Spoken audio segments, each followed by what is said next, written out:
President Donald Trump is more or less academic, as Trump cannot go to prison while he is president based on his immunity. Correct or wrong? That is, well, it's correct in reality. There is the possibility, for example, a president could be incarcerated alongside the Secret Service. Like you would put the Secret Service in prison as well. I mean, that is feasible, but not realistic. I think the important thing here, just for you and your viewers to remember about this case and why it's such a problem for us, is because they are claiming that when Donald Trump paid Stormy Daniels, who in 2018 came out and said that affair didn't happen, sworn affidavit, they're saying that he paid her when her and her lawyer, Michael Avenatti, who's now in prison for a multitude of crimes, came and tried to extort the Trump family. Donald Trump paid her off, and it was listed as a legal expense. The Democrats have said that that should have been a campaign expense because it helped him in the political campaign. However, here's the catch-22. If they had used campaign money, that would have been a campaign finance violation. That would have been an actual felony. So the fact that Donald Trump, who's a venerable gentleman, somebody who's upstanding member of his community, family man, 5 children, 10 grandchildren, didn't want this scurrilous lie to come out and protect his reputation as a public figure, they've completely torn the law apart and brought this about. It's an illegitimate charge, and Judge Merchan should know better, but he's a vindictive person, and he's the only one left in this cabal of essentially election interferers who still has the power to put his finger on the scale. What will this do to Donald Trump? Nothing. He's going to appeal. He's going to win. He's not going to be incarcerated. But unlike Jack Smith and some of the others who realized, hey, we should stop this witch hunt, Judge Merchan, duplicitous individual, has continued this, and it's not going to be to his betterment. And Donald Trump is now friends with Eric Adams, the mayor of New York, and New York is changing. So I think it's going to work in Donald Trump's favor. I would say it's sad to see. We have finished the election. There's no need to continue this witch hunt, and honestly, it's not going to work for them. So it's a very bad look for everybody, and it's a bad look for the United States of America when we need to be bringing ourselves together right now. I'm wondering why you're calling it a witch hunt, and I'm wondering why you're addressing or attacking Juan Merchan, the judge, because the question arises as to things Trump did while in office and out of office. There were some things he did while in office and some things he did while out of office. That's where the snag is, Erol.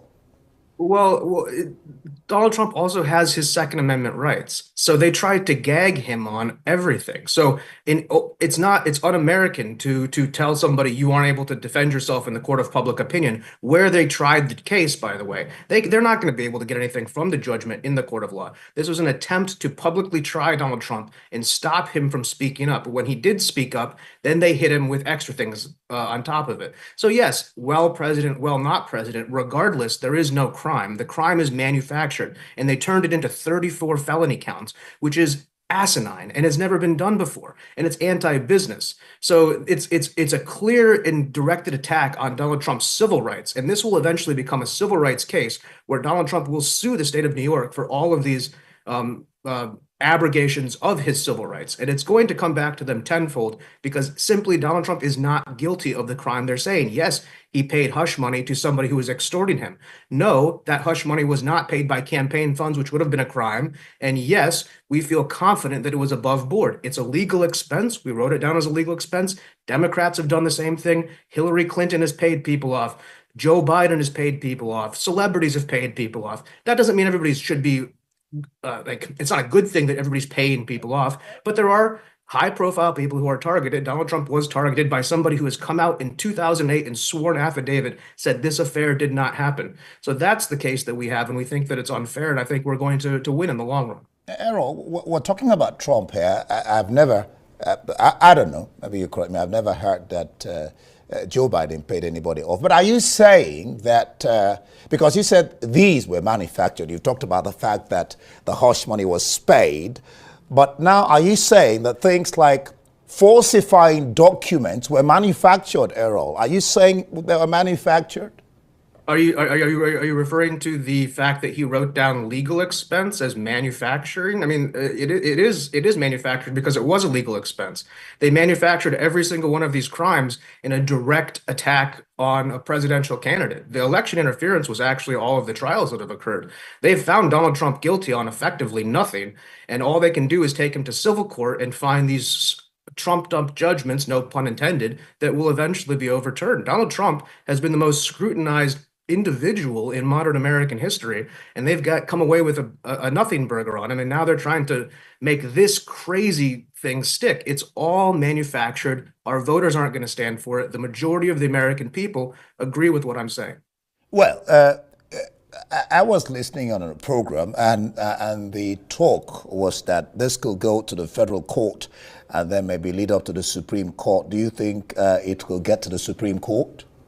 I don't think it will get to the Supreme Court just because there's so many jurisdictions between now and then. The only way it can happen, and this has been talked about, is other states, other state attorney generals. Say the Attorney General of Texas, Ken Paxton, great gentleman.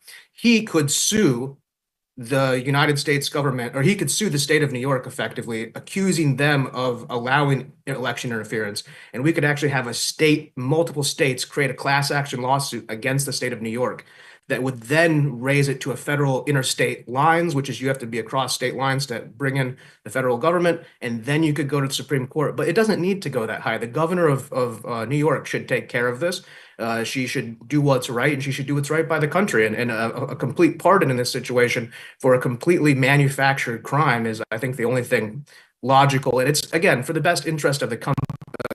You're not going to defeat Donald Trump with this charge. You're just further inflaming people who feel that it's been an unfair ride. And we'd like to get back to normalcy, and this is not that.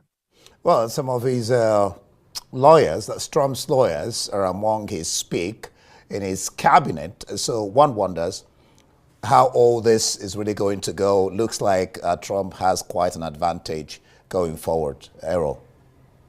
Yeah, I think he does have quite a bit of an advantage in this case, as well as the fact that almost all the other cases have been wiped out, and you're seeing a turning of the tide of the, at least as we're speaking about New York here, the New York political machine has perhaps realized they've gone too far. So I do think the ball is in their court. Donald Trump has all the advantage. It's 40-love championship point, and this is a very last second, last ditch effort for them to try to prolong the inevitable.